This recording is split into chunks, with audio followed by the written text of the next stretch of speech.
Hello everyone, how are you? My name is Nicole Letaru. I'm from Uganda, and currently I'm in India. I've been here for like coming to 8 months now. I'm soon making a year, and I this being my first vlog, I actually got the inspiration on starting my own blog. Um, because of a program that I've been watching, a documentary called Surprising Europe, about different experiences and stories of different Africans in Europe, talking about their experiences and letting people know um, their experiences and what they're going through, what exactly they're doing, how exactly they're surviving in Europe. And so, because of watching this, I really got inspired, and I've been reading up a lot about articles. Reading a lot of articles and books and stuff like that. And I too got the inspiration and told myself maybe I should also start a vlog and, you know, talk about my own experience, talk about my own story for people to get to hear and to get to know about it and get informed as well. So today I want to talk about some of the things that you have to expect when traveling to another country. So in my own story, I'm going to be talking about India because that is where I am currently. So I must say it is not really it's not a bed of roses, honestly. It's not. Usually we tend to come with so many expectations. I remember when I came here, I was like, oh, I think life is going to be much easier. I'm going to make a lot of money. Things are going to be easy and blah, blah, blah. But friends, that's not the case. You have to hustle your way out, you know, in order to survive. I'm not trying to discourage people from coming. No, you can come because it's good to also experience these things for yourself, you know, because even I personally, I used to hear a lot of stories from people, but at some point I just wanted to experience it for myself and also have my own side of the story, my own experience. And I think and I believe that I have seen some of it here. So some of the things that you should know about India. So currently I'm in a state called Ahmedabad. Yes, in a city called Gujarat. Especially the people here speak both Hindi and Gujarati. So I came here, I remember that was in March 24th this year. And God, it was really, really hot. To be honest, I thought Africa was hot. I thought Uganda was hot. But trust me, India is double the heat. Because here there are times the temperatures could go up to 35, 40, 45, even up to 50 degrees. I had never gone through that kind of heat.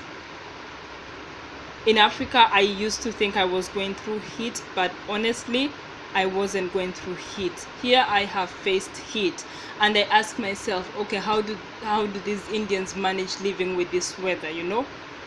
And to make matters worse, what really blew my mind off was seeing like some of the women even put on stockings. They put on heavy clothes, like even in summer, you know, when it's really, really hot. So I don't know why. I don't know what is the reason behind that, but that's it. That's culture. Number two that I think you should know about Ahmedabad.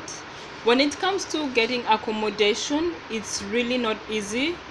Mostly here the apartments, and some of the apartments, most of them are usually rented by families or owned by families. So there's little or no space for bachelors. Most societies will not want bachelors. You need to be married for you to stay in an apartment. If you're single, that is a big problem. But however, I think it was just by chance that we were able to get ours. that accepted us the way we were, because we are just here for a period of time. Yes, but besides that, there are some other accommodations called paying guests. So these paying guests, you pay the rent and the deposit at once, and then it caters for your meals. They cook for you food, they wash your clothes, they do all the laundry and stuff like that. However, they have rooms where people are sharing and they sleep 4 in a room, others are 3, and others are 2. It's kind of rare to get actually a one person staying in a paying guest.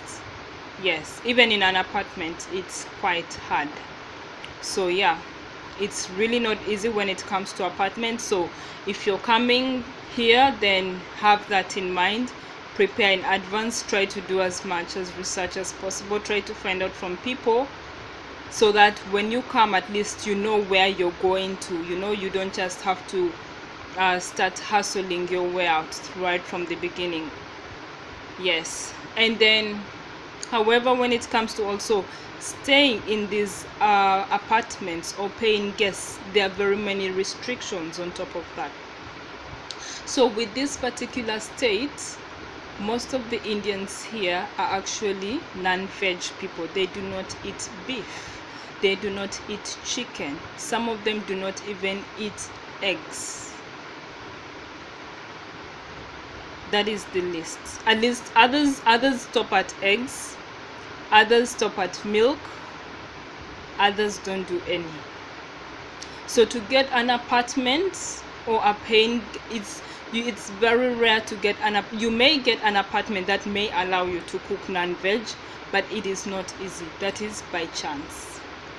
But in a paying guest, whether you like it or not, you will not taste beef, you will not eat non-veg. You can only get that in restaurants, and only particular restaurants, not very many, maybe like KFC or McDonald's and a few other restaurants. But otherwise, you're not going to get it just anytime in a snap. And then number 3, what else do I want to talk about? I want to talk about transport.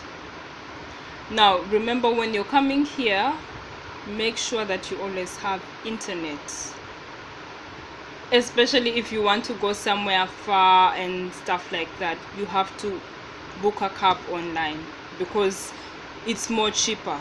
There are some good rates that you can get online, but if you're going to just use these small, they're called tuk-tuks, they are local. I don't know how I can call them in English, but most of the people in these do not know English, so sometimes communicating with them becomes a problem because of the language barrier, and directing them to where you're going is not easy. So most times we prefer to book online in order to go where we are going, because they depend on the maps to get us to our destination. So you have to make sure that you always have internet on your phone, as long as you know you want to travel somewhere else. Okay, that is about transport. And then when it comes to the social life, as an African, I have been stared at so many times, and now it's something that I got used to. I remember my day one, when I just landed here, I cried, like I freaked out, because I had never been stared at like that before. But it's not in a kind of discriminative way, no, because at least I've not really faced discrimination here. But there are other people, there are other Africans whom I've interacted with, and they have told me they have faced a bit of discrimination, but I haven't really faced that much. But yes, you will not avoid people staring at you, because you're different, your color is different, your hair is different, your accent is different, everything about you is different. So they're always so inquisitive to know who this person is. And some will even walk up to you and ask for a selfie. I found that like really weird, and I'm like, whoa, okay, because back home, whether we have foreigners or anyone, nobody will waste their time wanting to take a a photo with you, you know, because they don't know you, you don't know me, so why should I take it with you? But here, as long as you're of a different color or race, whether you're on the streets or anywhere, someone out of the blue will approach you for a selfie. So anyway, it is not in a bad way, but I just found that kind of culture shocking, and yeah, I learned to get used to it. So wherever you go, you know that you're going to be looked at a lot, and you cannot do anything about it. As long as you have a different color, just get used to it, most especially here in Asia. And then what else do I want to talk about? I'll talk about the work. To be honest, I respect Indians because they are very hardworking people and they do not joke when it comes to work. India personally has got so many festivals, so many holidays, but a few companies will take an off for those holidays to celebrate. Most companies will always remain working, whether it is New Year, whether it is Christmas, whatever it is, whatever holiday, whether it's Diwali or Garba, whatever, they will work. You have to work. I have worked and worked, and I'm like, God, for 9 hours, sometimes I go even up to 10 hours. This was not how I was working back home, but I had to get used to it. Personally, I've been working in the night shift for close to 7 months now. So even my sleeping pattern has changed.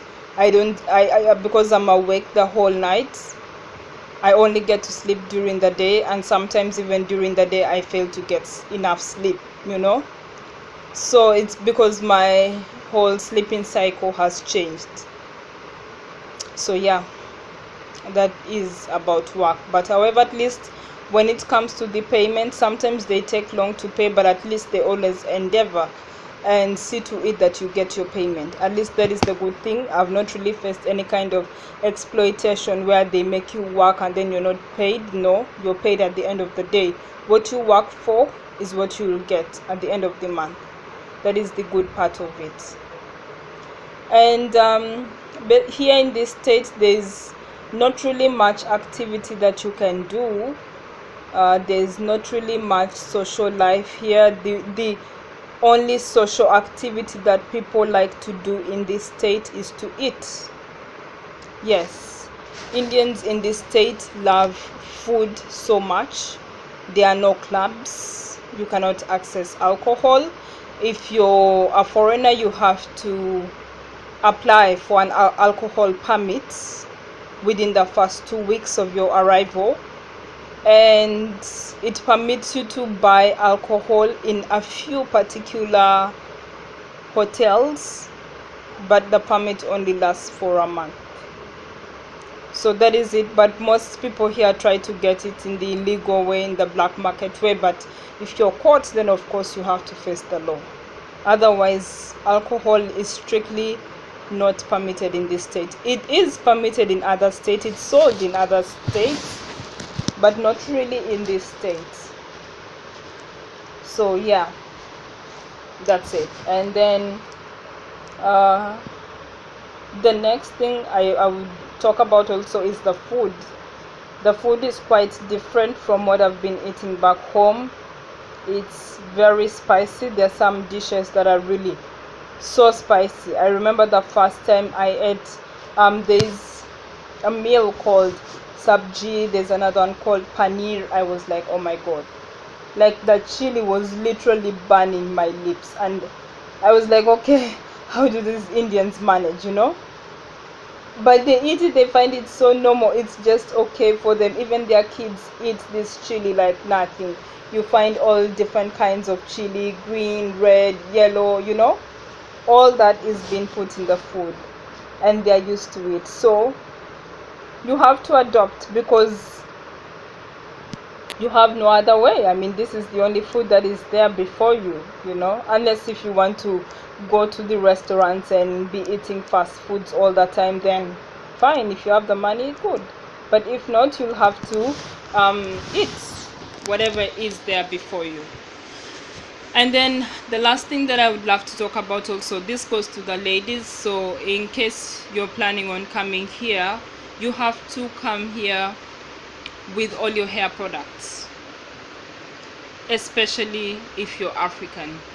You have to cater for your hair products. I remember before coming here, a friend of mine was telling me, Nicole, please make sure before you come with all your hair products, because the salons here cannot manage African hair. There's nothing much they can do with it, so you just have to hustle. Come with all your hair, come with all your equipment, come with your oils and everything. You have to learn how to do your hair on your own, because nobody's going to help you with it. If not, you better cut it. And I thought she was joking. I thought she was exaggerating the whole thing. It's not until I came here and that's when I really saw the whole truth behind what she was telling me, and I was like, whoa, okay, this is really serious. It has not been easy for me to maintain my hair here, except that what helped me was the fact that I was able to meet other Africans as well. I've been able to make a lot of friends with other Africans who are students, and some of them can do hair, so usually I go to them to help me out and stuff like that. So it's just all about hustling. You just have to manage your own thing on your own, because you are on your own here. You don't have any relative, any friend. You have to handle each and everything by your own. So yeah, these are some of the few pointers that I wanted to talk about specifically for Ahmedabad, where I'm currently staying. So for anyone who would love to come here, it's good to be informed. At least prepare yourself, get to know the area first, get to do some research, get to know how the people are, before you go to any new place, because it will help you. And don't also go with a lot of high expectations, because sometimes not all those expectations will be met. Things are different everywhere. If your expectations are met, then that is good, that is really good for you. But if it's not, just know things happen. So you have to be open-minded, and you have to get ready for whatever will come your way. If you really want to make a living out of here, then you have to be persistent, because it's not just going to happen in a snap. No. Usually I've seen a lot of foreigners who have come here even after me, and they're facing problems with the immigration officers trying to get residence permits, and they are denied, and you have to leave the country after 6 months and then come back, and it's all stressing and all those things. So all these things that I'm just trying to say is that you have to be aware, and you have to be ready to expect anything. That is if you plan to come here. So that was all from me to you. This being my first vlog, I would really appreciate it if you could subscribe to my page, like my video. You can drop your comments there. If you have any questions, I'll be very glad and open to read them and to answer them.